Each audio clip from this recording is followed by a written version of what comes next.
Bonsoir, bienvenue dans ce nouveau numéro de DZ Studio sur Horizon Web TV. Mon invité aujourd'hui, en fait, c'est une personne que j'invite très souvent dans le cadre de mes émissions radio ou télé. Et puis j'apprécie, je l'avoue, sa philosophie. Au fait, c'est une expression, on va dire, que j'ai quelque part volée à ce monsieur, qu'on va découvrir dans un très court instant. Que malgré les distances qui nous séparent, la musique, elle nous réunit. Et c'est d'ailleurs, d'après lui, un univers où toutes les barrières s'estompent. Et c'est une philosophie à laquelle j'adhère de toutes mes forces. Il avait deux passions, il en a éliminé une, il en a laissé l'autre. D'ailleurs, on va en parler tout au long de cet entretien. Cheb Nessim, bonsoir. Bonsoir, merci pour cette invitation. Donc, Cheb Nessim de Londres. Pourquoi de Londres? Je l'ai dit. Cheb Nessim tout court. Je l'ai déjà dit souvent parce qu'il y a d'autres chanteurs qui s'appellent Nessim, il y a des DJ qui s'appellent Nessim, et on a toujours des fois comparé à ces chanteurs-là où ils se sont trompés, ils pensaient que c'était l'autre chanteur. Donc j'ai essayé de me démarquer en disant Cheb Nessim Londres parce que je vis à Londres. Et puis avec le temps, on prend de l'âge. Oui. On a les cheveux poivre-sel. Est-ce qu'à ce moment-là, tu gardes L'appellation Cheb Nessim Londres, quand on est dans ce domaine artistique, on ne veut pas changer de nom pour pas perdre, je vais dire, dans toute la carrière qu'on a créée. Parce que si on va changer de nom, les gens vont penser que c'est un nouveau artiste. J'avais pensé d'aller tout court Nessim London, par exemple. Pourquoi London, justement? Parce que c'est un problème qui se pose chez beaucoup. Je sais, on a des Japonais, on a des Dauphins, on a des Italiens, on a des... Oui. Donc, moi, je vis à Londres. Je ne vis pas au Japon et je ne parle pas des autres. Je parle de Nessim. D'accord. Tout court.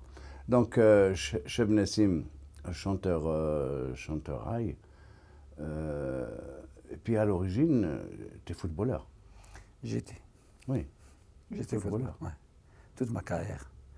J'ai fait toutes les écoles, l'école DNC, la grande DNC à l'époque. Après l'USMH, après au FC Nantes. Malheureusement, une blessure, c'est coûté cher. Ce qui m'a coûté très cher. Et ça fait partie, c'est Mektoub Rabbi, comme on dit. Donc, dois-je comprendre que tu t'es retrouvé dans le monde de la chanson parce que tu ne peux plus faire le foot, donc tu as Non, été... pas du tout, pas du tout. Parce que moi, même quand j'étais joueur de foot, j'avais fait l'école de Morselia. Ah, d'accord. Donc, il y avait deux passions, mais j'aimais plus le foot que la musique. Mais j'ai toujours gardé le contact avec la musique, j'ai toujours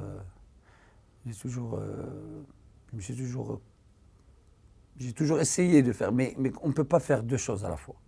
Donc j'avais choisi le foot, mais après je me suis... Tu as quand même encore cette... Ben oui, toujours. Pour moi, le foot, c'est autre chose. C'est un rêve qui s'est vaporisé, on va dire. Mais tu continues à supporter le Harrach quand même. Hein? Et Tu es déçu par... justement, c'est le mauvais moment. La dernière fois que je t'ai appelé, j'ai pas envie d'en parler. J'ai pas envie d'en parler parce qu'on a été un peu déçus. Ben, bon, c'est ça le foot. C'est ça le foot. Il y a un gagnant, un perdant. Mais quand on est chauvin, on aime le club, on aime son quartier, on est un peu déçus parce que c'est la deuxième année que ça nous arrive. Et puis, en plus, avec les nouvelles lois pour l'année prochaine, ce que j'ai entendu, ça va être très, très difficile. Bon, l'échec de l'Harrach et puis la victoire de l'USMA. On va féliciter... Moi, je ne suis pas foot, mais honnêtement... on va féliciter l'USMA parce que déjà, mon père, moi, il supportait l'USMA.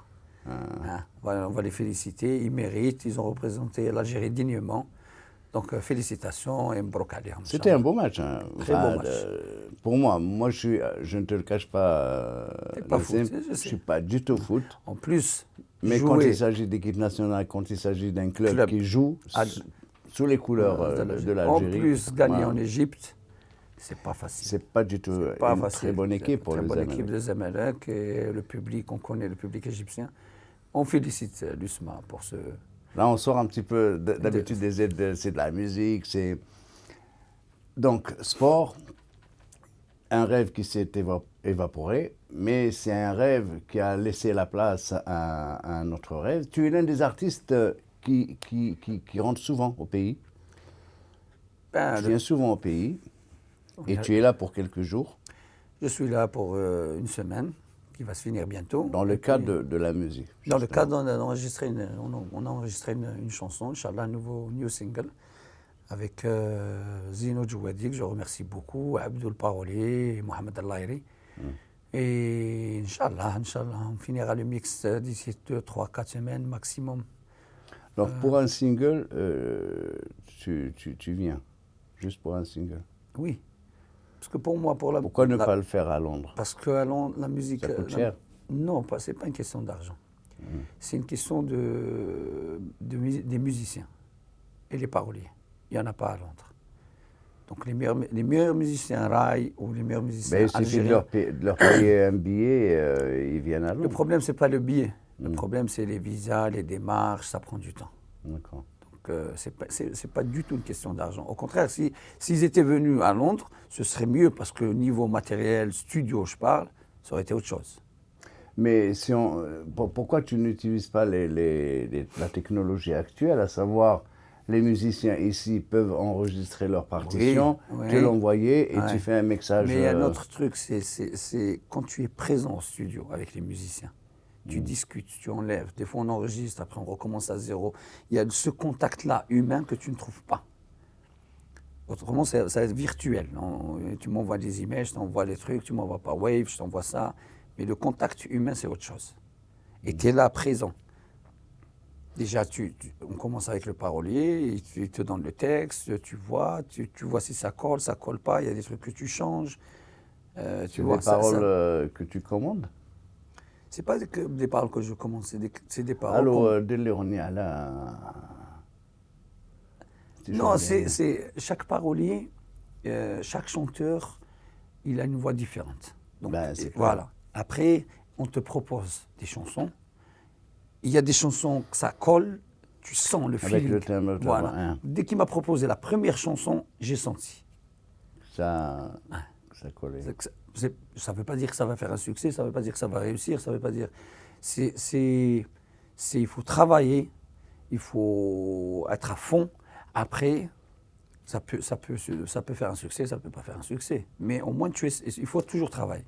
Est-ce que tu as été exigeant dans le texte Est-ce que tu joues d'un instrument déjà? Oui, je suis au synthé. Est-ce que je t'ai jamais vu jouer sur scène? À Londres, je joue au synthé des fois quand je travaille, quand il y a pas de quand mon pianiste n'est pas disponible. Des cas majeurs, j'ai joué même sur scène avec d'autres musiciens. Tu as plusieurs années de scène dans les jambes, mais je t'ai jamais vu sur scène jouer d'un instrument. Je t'enverrai des vidéos. Parce que, non, je sais Ouais, que ouais. tu... J'aime pas parce que Je pose la je question, ne vais pas dire que pourquoi je suis un très très bon pianiste, mais des fois il y a des cas majeurs. Donc surtout à Londres. Donc on revient à la première question, il n'y a pas de musiciens. S'il y avait des musiciens, je ne me permettrais pas, parce que je préfère faire le chant à 100% que faire deux choses. Tu préfères le son acoustique? Ça dépend. Ça dépend. Des fois, tu préfères le son acoustique, des fois, tu es obligé de... Ça dépend Est-ce qu'on parle de scène ou est-ce qu'on parle de studio ou est-ce qu'on parle de... Le studio. Studio, l'acoustique, c'est mieux. Mais là, on vit dans un autre monde. On est obligé de s'adapter à la technologie. Sans oublier qu'il y a l'acoustique aussi, c'est bien. Mais mixer les deux, c'est encore meilleur. Et pour l'arrangeur, est-ce que c'est toi qui choisis ou C'est pas que je choisis. C'est quand on travaille, c'est une équipe. Donc on partage les idées.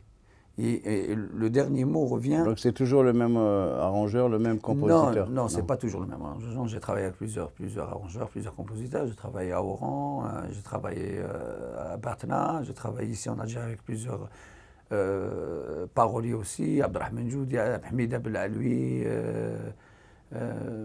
plein de paroliers. Après, les arrangeurs pareils, il y avait Elias, il y avait... Pichou Awarn, là il y a Zino Djouadi, c'est la deuxième fois que je travaille avec lui. C'est des occasions, ça dépend avec qui. Après, il y a aussi la disponibilité des artistes. Donc c'est selon la disponibilité des artistes? Non, c'est selon le choix de la chanson, pour moi.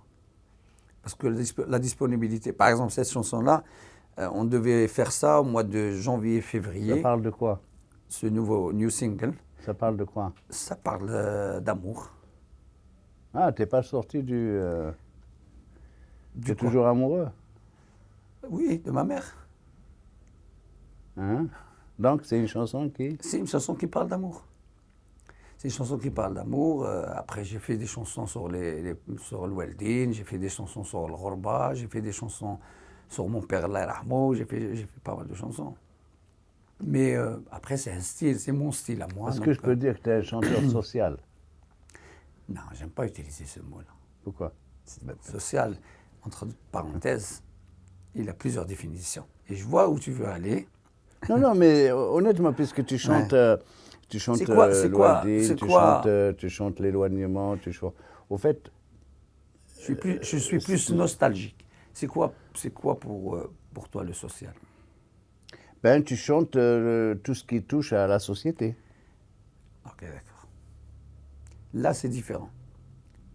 Moi, je parle plus d'amour, nostalgie, ghorba, parce que moi, je suis de l'autre côté. Quand je parle de la société, si j'étais ici en Algérie, peut-être que je parlerais de la société. Je rappelle, tu vis de l'autre côté de la Méditerranée depuis plus de 30 ans? Depuis plus de 36 ans. 36 ans. Bon, mes aînés, c'est rien. J'ai les cheveux gris, je sais, mais comme toi. Les cheveux gris, c'est pas donné à tout le pas monde. un signe de vieillesse. Si, faut pas se mentir. Mais c'est pas donné à tout le monde. C'est à la mode entre. Moi, je trouve que ça te va bien. Oui. Silver Fox, on dit en anglais. On dit comment? Silver Fox. Merci pour l'info. Ouais, je sais que tu parles. Donc, combien d'albums déjà dans les bacs? Ça va faire 13. 13 albums. 13 albums, on va dire, parce qu'il y a eu des singles. Maintenant on n'enregistre plus des albums. C'est des singles. Des singles. Donc, en tout, au total, ça fait 13. Quoi. 13 singles ou 13 albums? Non, au total, en général. Il y a eu, je crois, 9 albums et 4 singles. Et quelle est, jusqu'à aujourd'hui, la chanson qui t'a le plus fait connaître?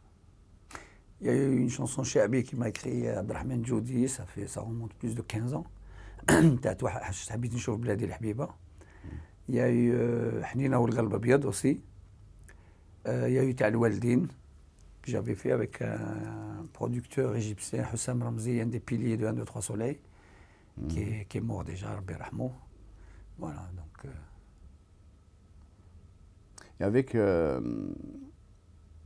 temps, puisque tu t'es retrouvé dans ce milieu il y a quand même 2-3 décennies, comment que tu vois l'évolution du rail aujourd'hui?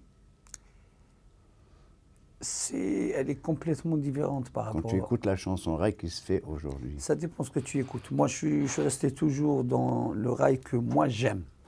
Après, chaque génération a son temps. C'est ça le problème. Nous, il ne faut pas qu'on mélange, j'aime pas dire les anciens, moi je ne me compare pas aux anciens, mais je suis un ancien un peu. Chacun a son temps et ce n'est pas à nous de juger, c'est au public de juger. Nous, on écoute. Après moi, si j'aime, si j'aime pas, ça reste que mon avis.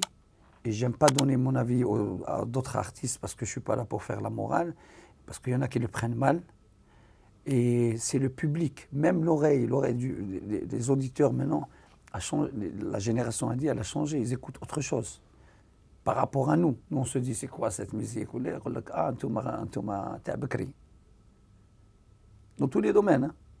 Même dans le domaine sportif, quand tu parles avec des gens qui ont commencé le foot hier, la différence entre notre génération et cette génération, avant, il n'y avait pas autant de moyens que maintenant. Et autant de facilité. Maintenant, n'importe qui, à mon avis, peut chanter. Même moi, si demain j'ai envie de devenir... ça, c'est pas moi de dire ça. Avec l'IA, avec l'intelligence artificielle, on peut tout faire. Moi, je m'abstiens, je ne réponds pas à ça. Est-ce que tu utilises...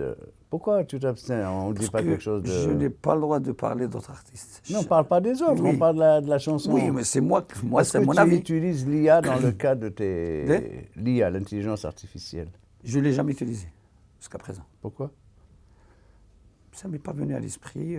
Moi, je préfère le truc naturel, Sinon, tu fais plus de recherche, sinon tu ne travailles pas.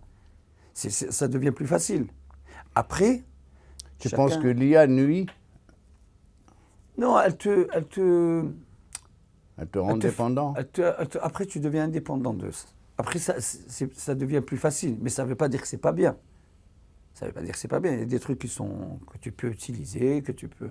Mais après, ça reste un choix. Chaque artiste est libre de travailler comme il veut. Je te disais tout à l'heure, tu as plusieurs scènes dans les jambes. Oui. À chaque fois que tu viens en Algérie, tu as des concerts. Est-ce que tu en as cette fois-ci? Ça sera l'été, Inch'Allah. L'été, d'accord. L'été. Parce que l'été, je peux me permettre de rester plus longtemps pour travailler. Parce que quand tu viens une semaine, tu ne peux pas faire grand-chose, quoi. Et à Londres, bon, je sais que tu te produis beaucoup dans un club, mais est-ce que tu fais des concerts à Londres? Oui, j'ai fait. Quand je dis concert, c'est Concert, des milliers c'est de personnes. concert. Concert, quand je dis concert, c'est comme Trafalgar Square. Trafalgar Square, c'est un grand concert où tu as 10 000 personnes. Il n'y a pas que moi, bien sûr. Il y a, Il y a une pléiade d'artistes. il y a Woman Festival, il y a Royal Albert Hall, il y a Bush Empire. Ça, c'est des concerts, c'est des grands concerts. Après, les clubs, c'est autre chose. Tu as fait le Jimila Pas cette année, non. L'année passée, j'avais fait Casif avec l'ONCI, donc que je remercie. Comment réagit le public par rapport à... Le public, quand il aime les chansons, quand il connaît les chansons, moi, je pense que c'était bien. Après, mon avis et leur avis, si c'était pas bien, il n'y aurait pas eu autant de monde. Quand tu regardes derrière toi, dans ton rétro, est-ce que tu trouves ou tu considères que tu as réussi dans le monde de la chanson? Réussir, c'est un grand mot. Réussir, quand un artiste il dit que j'ai réussi, il doit voir combien d'Oscars il a, combien de... Ça, c'est le mot réussir. Il dit qu'il travaille, mais je ne pense pas que je ne vais pas dire que je n'ai pas réussi. J'ai réussi dans un autre côté parce que moi, je me suis fait connu quand j'étais à Londres et ce n'était pas facile. Parce qu'il y avait la décennie noire et ils avaient une mauvaise image de l'Algérie.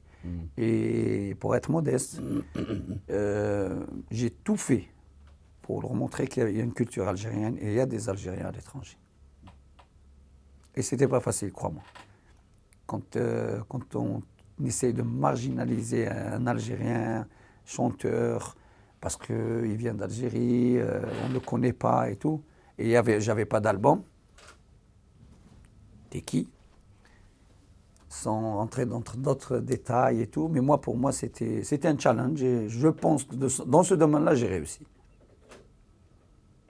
Le dernier single qui n'est pas encore sorti du four, est-ce que c'est une façon pour toi d'annoncer ton changement de couleur? Parce que là, tu vas sur le Zinkawi, à peu près. C'est pas Zinkawi. C'est ce que tu m'avais dit. Oui, non, j'ai pas dit Zinkawi. J'ai dit c'est un mélange. Rail et Zinkawi. Et comment on appelle ça? Rail moderne. Ah, d'accord. Qu'est-ce que tu as contre le Zinkawi? Au contraire, moi j'aime bien le Zinkawi. J'aime bien ce qu'il fait Djadi Palermo, j'aime bien ce qu'il fait Bilal Milano, j'aime bien ce qu'il fait Mohamed Milano. Je n'ai rien contre. Milano qui a fait un duo avec Bilal que j'ai bien aimé. Quel est le chanteur rail qui t'a le plus marqué? Ouais. Dans ma génération? Ouais. Hasni en haut. Après, il y a eu Nasrou, il y a Khaled, il y a Boutel Jabal Qasim, il y a Mohamed Sahraoui. Et après, il y a une autre génération, Mohamed Lamine, Hassan, Dauphin. Quelle est la voix qui t'a le plus rendu jaloux, on va dire? Bon, Hasni, c'est exceptionnel. Après, il y a des voix que j'adore, comme Khaled et Hassan. C'est des voix que j'aime. Récemment, j'ai écouté une chanson de Mamie, Bladi, reprise par nos voisins de l'Ouest. Et ils en ont fait un hymne pour le foot. Ok. Qu'est-ce que tu penses de ces auteurs qui reprennent des titres qui ne sont pas à eux et ils ne déclarent pas leur origine? Quand on reprend déjà, reprendre une chanson ou reprendre un truc, une mélodie, ça fait toujours plaisir, c'est que ça fait le buzz. Mais, il y a toujours un mais. Je trouve ça un peu malhonnête de ne pas déclarer ou de ne pas admettre. Moi, j'ai fait des reprises sur mes albums, mais j'ai fait des reprises de Dahman al-Harashi, j'ai fait des reprises de pas mal de chanteurs, de Hasni, j'ai toujours déclaré. Ce n'est pas, parce que maintenant, surtout maintenant avec la technologie, mais c'est à nous de défendre notre patrimoine. C'est à nous de défendre notre patrimoine. Une avant-dernière question. Quand tu te produis sur scène à Londres, est-ce qu'il t'est arrivé de soutenir la cause palestinienne? Même si je ne me produis pas sur scène, c'est un devoir de tout Algérien de soutenir la cause palestinienne. Qu'est-ce que tu penses de ceux qui ne le font pas? Ils n'ont pas d'âme. Je n'ai pas envie de blesser les gens, mais les Algériens, c'est la Palestine aussi. Si l'Algérie était aux frontières, près de la Palestine, ça fait longtemps que la Palestine serait libérée.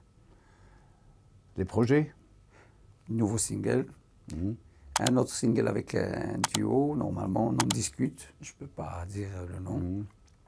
Et puis, Inch'Allah, quelques scènes à Londres et quelques scènes ici. Un dernier mot pour nos téléspectateurs? Tout d'abord, merci pour cette invitation. Et puis, j'espère qu'on a été à la hauteur. Et je vous remercie, je vous retrouve bientôt. Vive l'Algérie, vive la Palestine. Cheb Nassim, merci beaucoup. En fait, j'aime pas dire de Londres. Merci beaucoup d'avoir accepté. Plaisir. Tu repars demain. Inch'Allah. J'espère te revoir très très bientôt et puis du succès encore. Je crois que j'aime pas tes chansons en réalité, mais bon. Allez. Ça c'est. Non, je rigole. Non, je voulais éclaircir un truc.